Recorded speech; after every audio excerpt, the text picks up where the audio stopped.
pertemuan 14 itu kita akan membuat sebuah simulasi pembuatan jaringan sederhana. Nah, ini adalah topologi yang akan kita buat.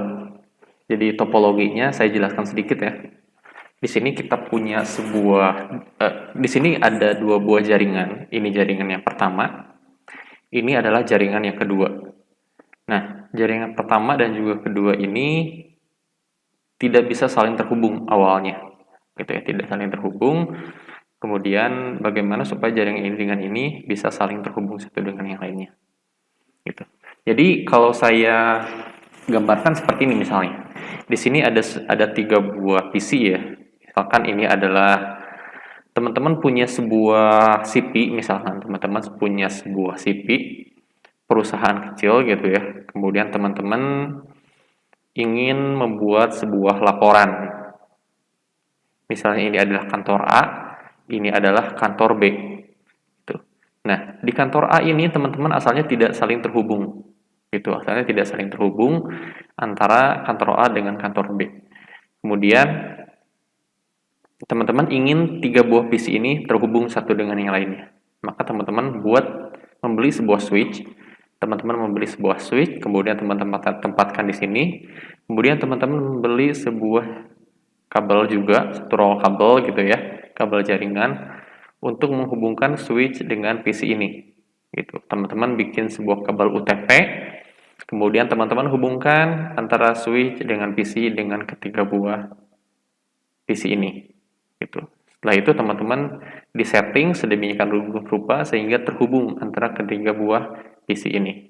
Itu maka jadilah sebuah jaringan lokal yang saling terhubung antara komputer satu dengan komputer yang lainnya.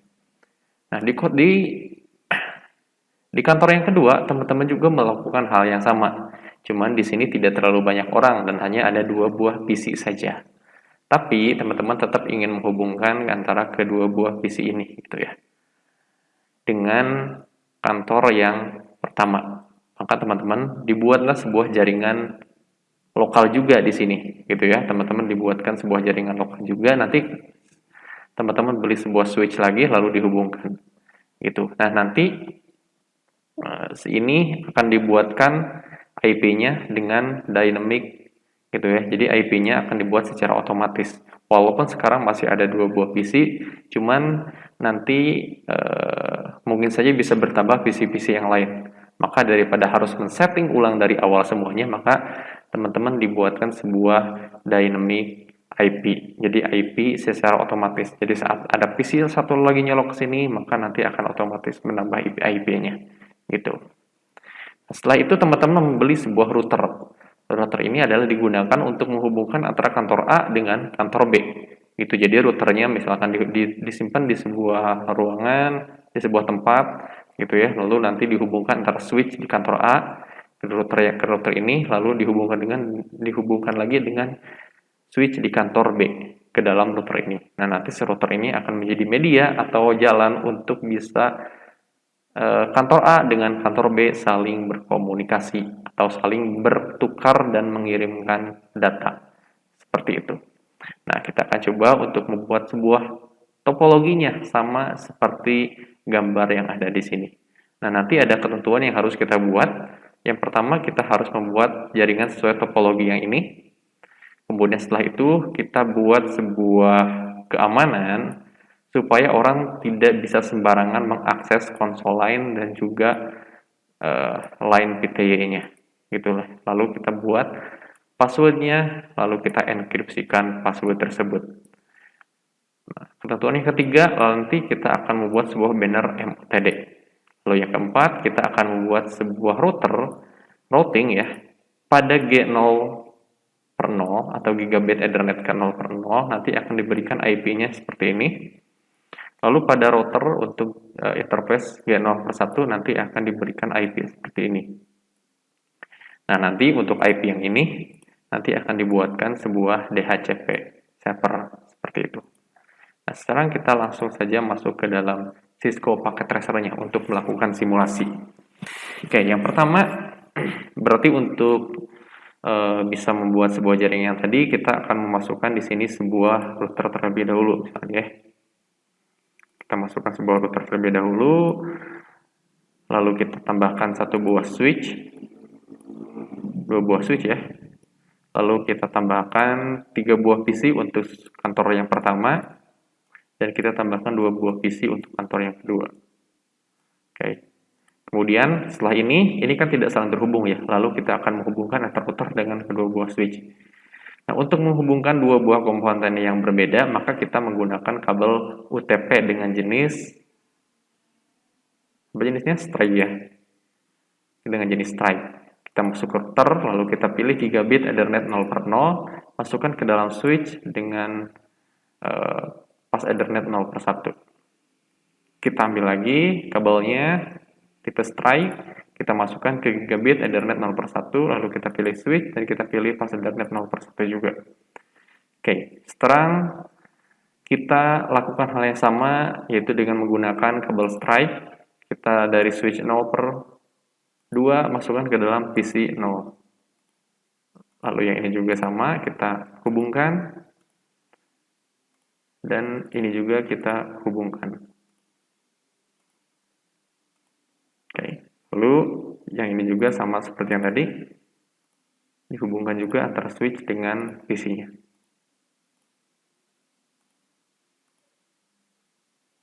Oke. Nah, sekarang kita sudah punya topologi atau alias ketentuan yang pertama sudah kita buatkan. Gitu ya.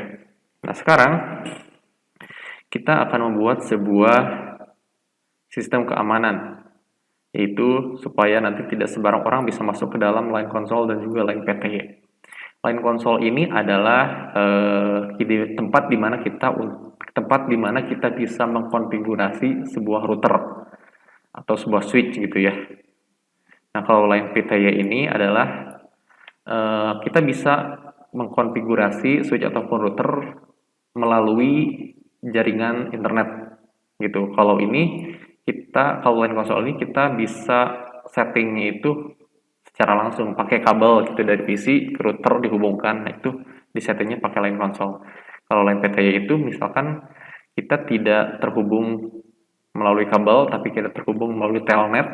Nah, itu nanti konfigurasi menggunakan line PTY. Maka jadi ada dua cara, pakai konsol ataupun pakai PTY. Nah, kedua-duanya ini supaya tidak bisa sembarangan orang bisa masuk ke sini dan mengkonfigurasi, maka kita akan dibuatkan keamanannya dengan cara menambahkan password seperti itu. Caranya seperti apa? Caranya adalah seperti ini. Kita masuk ke dalam router. Di sini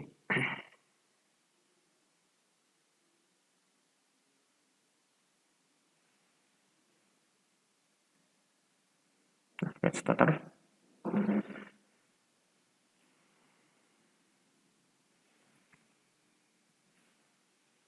Kita masuk dulu ya ke dalam konsolnya, sama seperti sebelumnya. Untuk masuk konsol kita tuliskan enable atau bisa disingkat dengan enl, lalu kita masuk ke dalam konfigurasi terminalnya. Nah, di sini baru kita buatkan sebuah keamanan ya terhadap konsol yang tadi. Caranya adalah kita masuk ke dalam line konsol ya, line konsol 0 namanya. Nah, lalu kita masukkan passwordnya. Passwordnya terserah teman-teman, asalkan nanti mudah diingat saja passwordnya. Misalkan di sini saya akan tulis untuk passwordnya adalah jarcom. Gitu. Lalu kita enter, lalu kita tulis login untuk masuk ke pengaktifannya, dan exit. Oke, line konsolnya sudah kita beri password, kemudian kita masuk lagi ke line PTY 04. Line PTY 04 itu artinya minimal admin yang bisa mengakses perangkat ini adalah 4 admin, gitu ya. Makanya dinamakan dengan line PTY 04. Ntar lalu kita masukkan di sini passwordnya, sama aja seperti yang tadi, kita tuliskan jarcom aja ya. Lalu login, exit.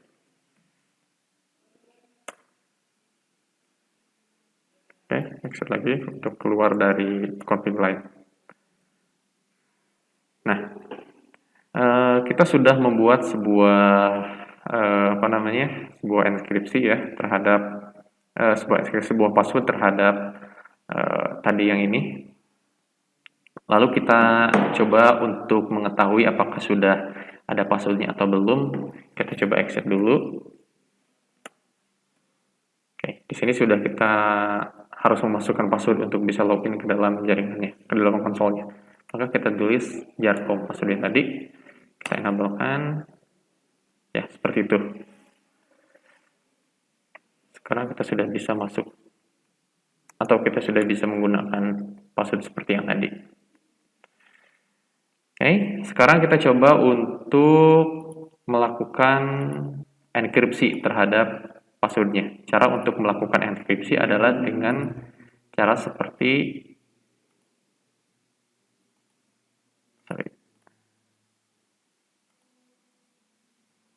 untuk membuat sebuah enkripsi, maka kita bisa tuliskan perintah namanya service, kemudian password, encryption, enter, selesai. Kita exit dulu. Lalu kita coba masuk ke show run untuk melihat apakah hostnya sudah dienkripsi atau belum. Itu ya. Nama hostnya adalah router. Kemudian, oke kita lihat spanning tree.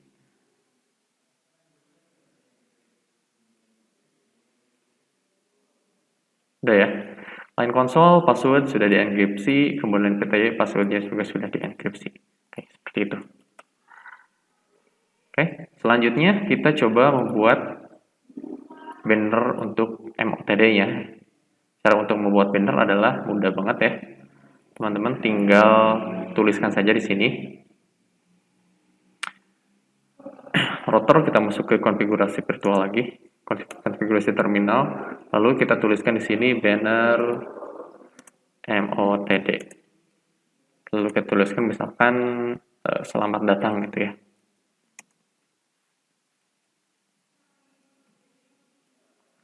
Seperti itu. Enter, exit.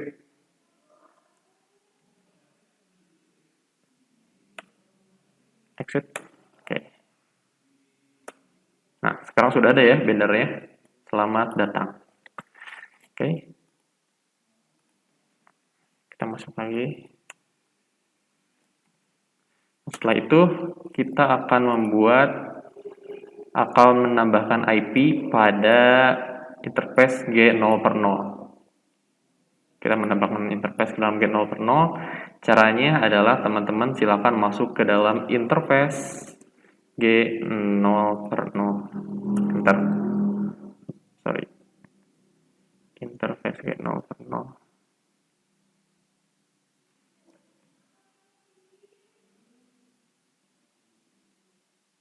Oh, ini adalah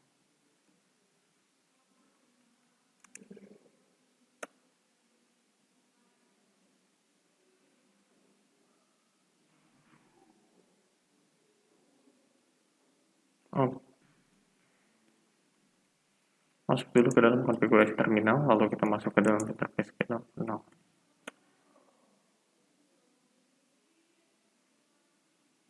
Interface type number. Kita lihat.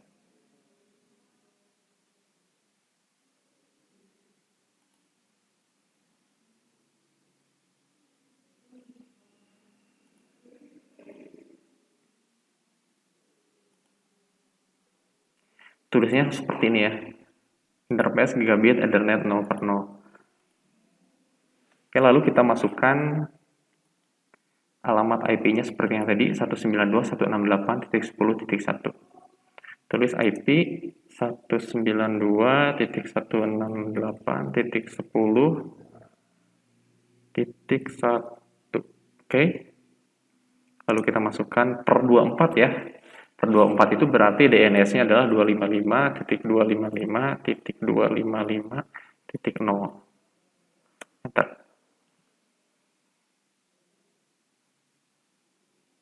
Oh, sorry, seharusnya di sini teman-teman tambahkan IP address ya. Ada yang kurang. Address seperti itu. Enter. Oke, sip. Lalu kita aktifkan si router ini dengan cara no shutdown. OSH ini adalah untuk mengaktifkan port dari gigabyte 0 per 0-nya. Oke, seperti itu. Selanjutnya kita exit dulu dari sini. Masih di dalam ya. Nah, lalu kita masuk lagi ke dalam interface G0 per 1. Harus ditulis ya. Saya malas tulisnya. Jadi teman-teman masuk ke sini, lalu klik IP address-nya. Nah, itu udah masuk ya, tulis aja. Sebenarnya teman-teman bisa, kalau pengen mudahnya sih tinggal masukkan aja di sini IP address-nya berapa. Kalau misalkan di situ adalah 192.168.11.1, lalu masukkan subnet masknya 255. Ini sudah otomatis tertulis di sini. Seperti itu. Itu lebih gampangnya ya. Lalu no shutdown itu adalah perintah untuk ini, no SH itu. Ini kan ada post port status ya. Kalau teman-teman klik on, nanti ini ada perintah no shutdown, artinya supaya si port status ini jadi aktif gitu. Nah, selesai. Kemudian kita akan membuat sebuah apa lagi? Oh iya, kita akan membuat sebuah DHCP ya untuk IP yang ini. IP yang ini kita akan dibuatkan dengan DHCP gitu.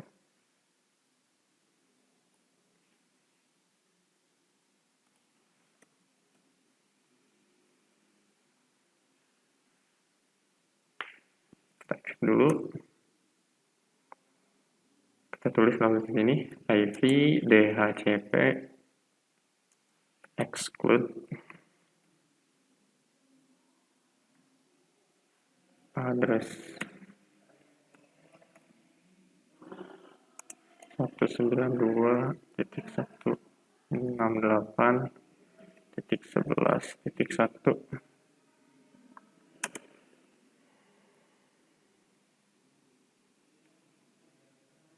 Nah, maksudnya ini adalah exclude IP dari 192.1 sampai dengan 40 gitu ya. Jadi nanti akan otomatis atau di range IP-nya itu dari 11 sampai dengan 40 seperti itu.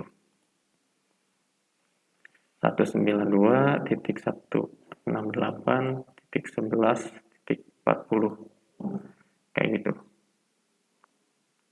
Lalu enter. So, exclude address.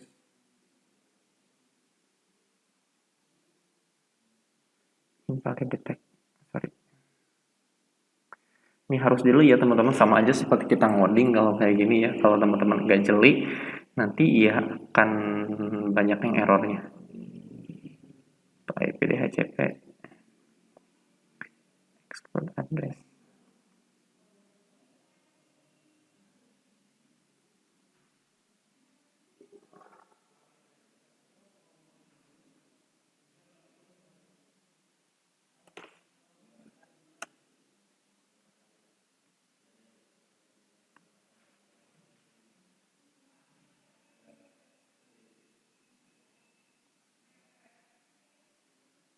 Sorry, excluded ya harusnya.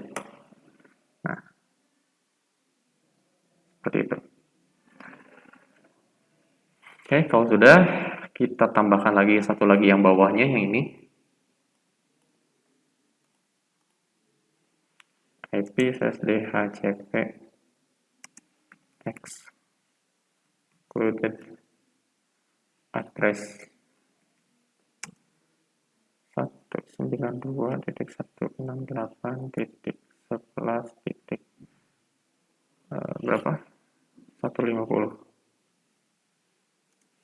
192.168.11.254. Oke, dan selesai. Lalu kita buat DHCP pool ya.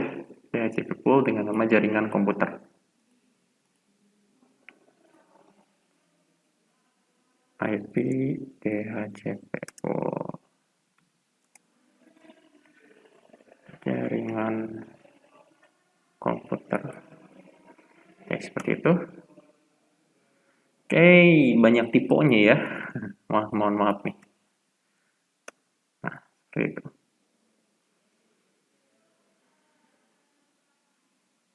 Lalu kita tambahkan networknya berapa untuk DHCP yang ini, yaitu 192.168.11.0.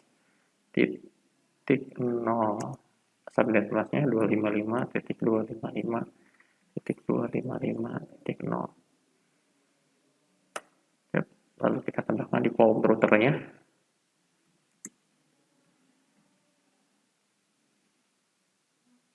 Harus pakai ini ya kalau nggak salah. Default routernya 192.168.11.1. Oke, sudah exit. Lalu kita keluar exit.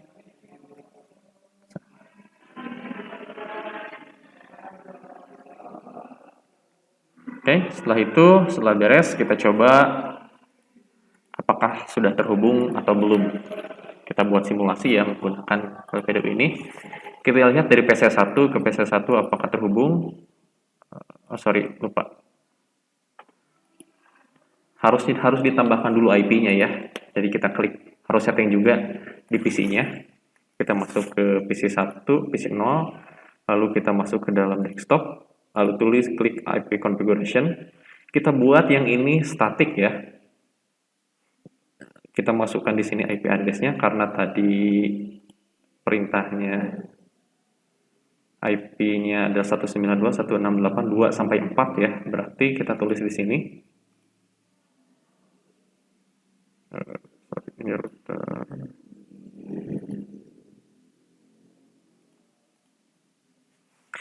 IP address-nya 192.168.10.2.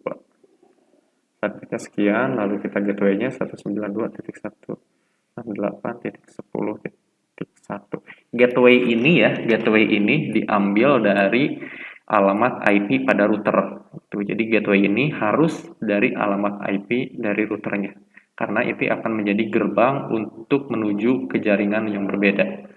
Jadi si gateway adalah IP dari routernya. Kayak gitu. Oke, paham ya? Lalu kita masuk ke yang kedua ini, yang selanjutnya. Masuk juga IP address-nya 192.168.10.3. 192.168.10.1. Yang ketiga sama 192.168.10.4. 192.168.10.1. Oke. Nah, pada jaringan pertama kita sudah men-setting IP-nya. Sekarang kita coba apakah bisa terhubung atau tidak. Sukses ya. Artinya di sini sudah bisa berjalan. Oke. Cuman kita belum bisa terhubung antara PC jaringan satu dengan jaringan yang kedua. Kita coba nih. Pasti gagal karena kita belum men-setting untuk IP-nya. Nah, maka kita klik di PC3, lalu kita masuk ke dalam desktop, lalu klik IP configuration. Karena tadi kita sudah setting untuk port yang ini, untuk jaringan ini, untuk menjadi DHCP. Jadi kita klik saja di sini kan ada static, ada DHCP. Kita klik DHCP, maka nanti akan otomatis menambah sendiri untuk IP-nya. Seperti itu. Jadi lebih mudah ya. Jadi teman-teman nanti kalau ada satu PC lagi, kita coba setting dulu yang ini. Ke desktop, IP configuration, klik, nanti akan otomatis terhubung sendiri. Seperti itu. Jadi kita coba PC3 ke PC4, sukses. Lalu kita coba PC3 ke PC2. Progress, white. Oke, kita coba dulu ya.